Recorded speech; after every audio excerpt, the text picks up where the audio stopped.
In this video, I'm going to talk about 5 qualities of an effective DM. Shake your moneymaker! Ooh, 2 hits! Yeah! Before we get into the meat of this video, I've got a clip I would like to show you. The clip will tell you about a contest I'm running on my channel right now. For those of you who don't already know, I'm running a giveaway on my channel right now. When I reach 100 subscribers, I will be giving away this book of AD&D 2nd edition character record sheets. The book is in like new condition. None of the pages are missing or filled out. And they're all nice and bright, not faded. And all you have to do to register for this giveaway is be one of my first 100 subscribers and you're automatically registered. I'm going to, when I hit 100, I'm going to take my D100, roll it, whatever number comes up. I'll count down the list. If your number comes up, then it's you that gets it. I'll contact you and we'll figure out how to get it to you, how to mail it to you. With that announcement made, we can get to the list. The list of 5 qualities I present in this video is by no means comprehensive. If you can think of something I missed, please add it in the comments below. Quality number 1. An effective dungeon master is consistent. Inconsistency in game can lead to a lot of trouble. If a dungeon master runs their game purely on whim, it can make their game very hard to manage. The players are going to introduce plenty of chaos into the game on their own.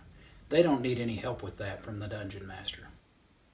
Here's a short skit showing one example of the kind of trouble inconsistency can cause in your game. You reach the end of the corridor. Barring your way is a heavy oaken door, bound in iron. Without passing through this door, you can go no further. What do you do? There is no way I'm touching that thing. It's probably trapped. 80% of my spells have somatic components. I'm not risking my fingers for anything less than life and death. Doug, I told you you should have played a thief. The party already had Sam's fighter. Who's going to check the door for traps now?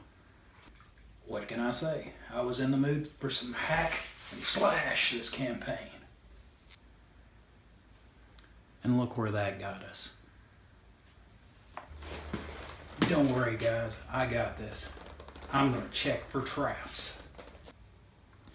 How do you want to do that? I'll poke around the door with the tip of my sword.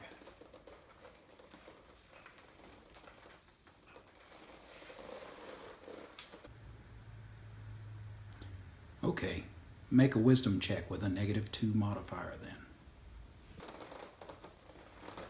Can I add my reaction adjustment for high dex? Sure, why not? What's that make the check? 12.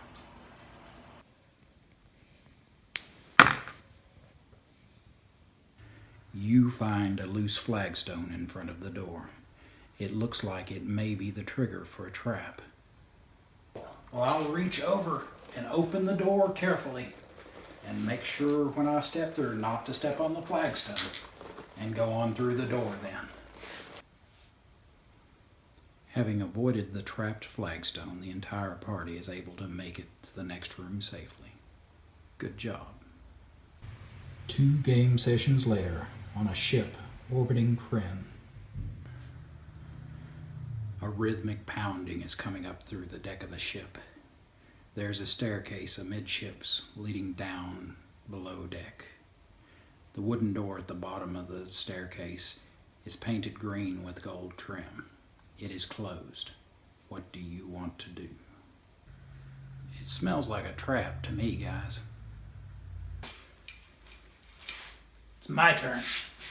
I'll check for traps with my sword. I'm afraid you cannot do that. Your character is not a thief. Those are thieving skills. If you want to do something like that, next time, make a thief. But you let Sam do it last adventure. This demonstrates why consistency is so important. Without it, a dungeon master's players may see favoritism where none was intended. Players only have the past to go on when it comes to knowing how a DM's game will work. When a DM is inconsistent, players never know from one week to the next how the rules will be adjudicated. Quality number 2. An effective DM is well informed and well prepared. A DM needs to have a good handle on the system as well as the setting that they are using. This doesn't mean you need to have every word in every book committed to memory before you can run your game. It just means you need to know enough about what you're running that game session to allow the game to proceed smoothly. Here's another skit showing an example of an unprepared DM and the effect his ignorance has on his game. Sam, the troll digs one of its claws into your thigh, but you're able to avoid the other one and its bite. Jeff, it's your turn. I cast my Flaming Hand spell, and it does 4 damage. Okay, that's the end of the round. Before any of you can take your next action, you notice that some of the troll's charred flesh heals before your eyes. What do you mean it healed my fire damage? Trolls regenerate damage quickly. Yeah, everything but fire damage. That's the reason I used the Flaming Hand spell in the first place.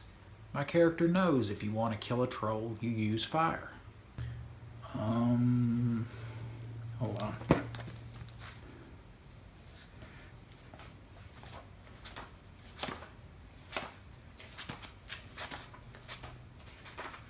Just a minute. I'll look. Give me a second to look.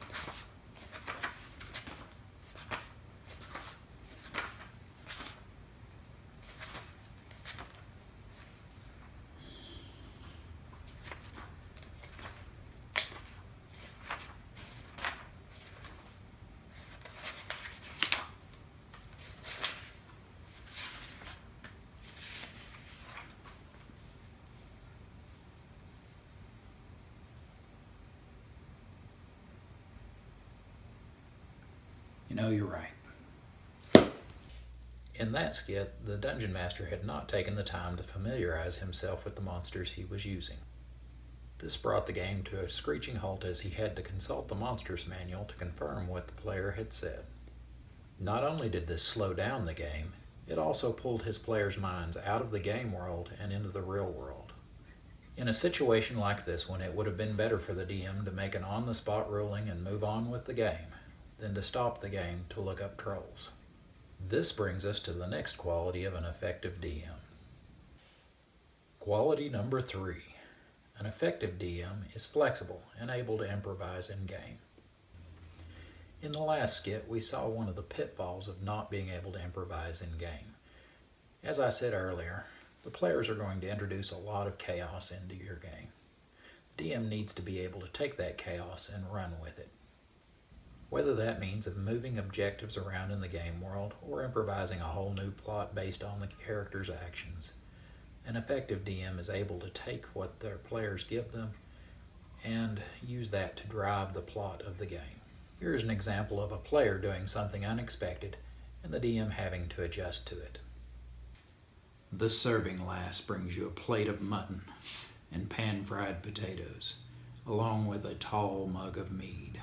Before you can take your first bite, a battered man bursts in from the street. His clothes are torn and bloody. He cries out, "They've taken her! They've taken her! They've taken my daughter!" What do you do? I ignore the old coot and I go back to eating my supper. The distraught man stumbles about the room, pleading for help.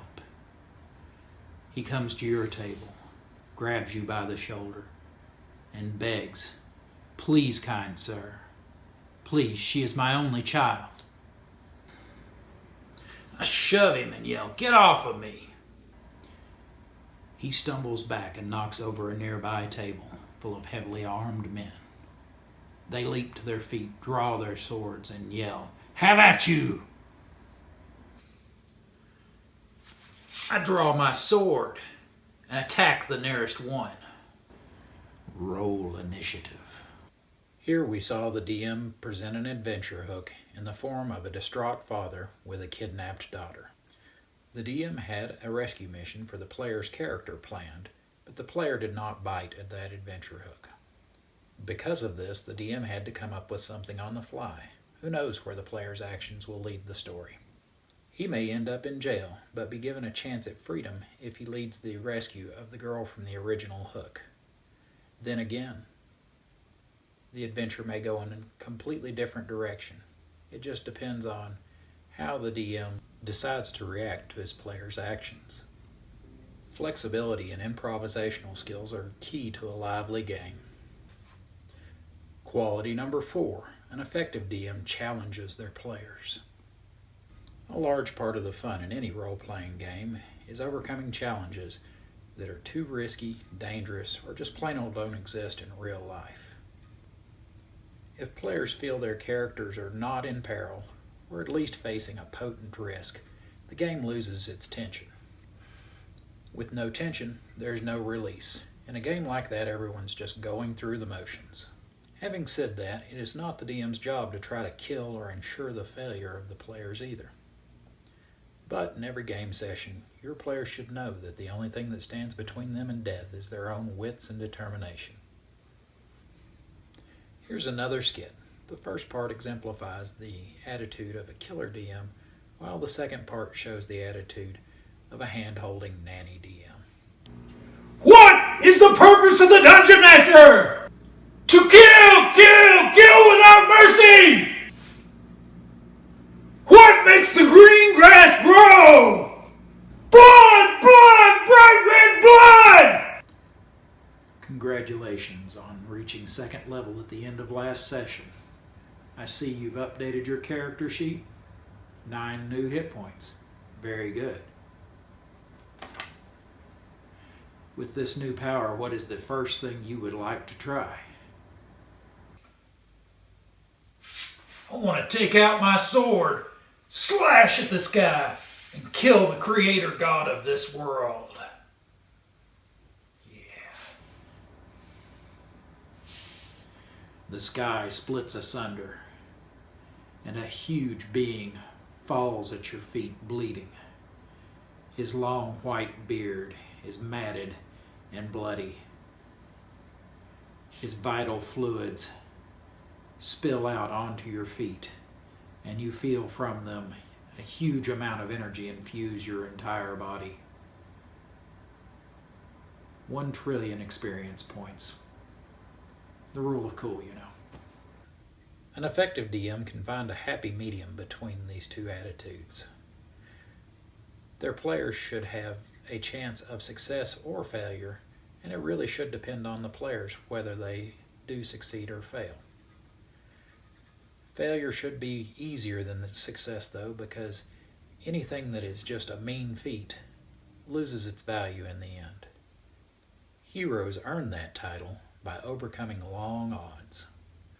The 5th and final quality of an effective DM that I will be covering in this video is an effective DM encourages good role-playing with rewards. The reward may be as simple as just praising the player. Giving a player experience for good role-playing works as well. For players that really go above and beyond, you may consider giving them a mulligan or do-over of some kind.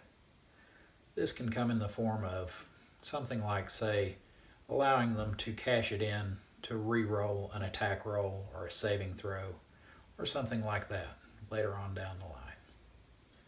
This sort of positive reinforcement should help everyone up their game and should make the game more enjoyable for everyone. Alright, well, there are 5 qualities that I feel are essential to being an effective DM. This is by no means a comprehensive list. I'm sure there are other things as well. If you think of any, please leave them in the comments below. I hope this video has been helpful to you. Please remember to like, subscribe, and share. I hope you have a great day. See you later.